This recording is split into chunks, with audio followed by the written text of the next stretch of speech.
అఖిల్ నాకు డ్యూటీకి టైం అవుతుంది, నేను పోతున్నా. పాలు పెట్టినా, ఉప్మా చేసిన, పాలు కొంచెం వేడి చేసుకొని తాగండి. అమ్మ నువ్వు ఉప్మా తిన్నావా? తిన్నా కానీ మీరైతే తినండి.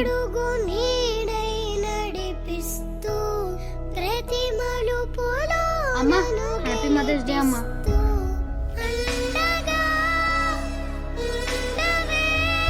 కనీసం ఈ రోజైనా కొంచెం తొందరగా రా అమ్మా. సరే మరి బాయ్, పోయేస్తా. అరే ఇట్లయితే కాదురా, మనం అమ్మా నాన్న కోసం ఈ విధంగానే చదువుకుంటూ ఏదైనా కొత్తగా ఆలోచించి డబ్బు సంపాదించాలి.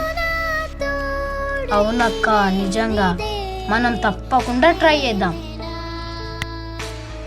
అమ్మా కనీసం ఈ రోజైనా కొంచెం తొందరగా వస్తావు అనుకున్నా.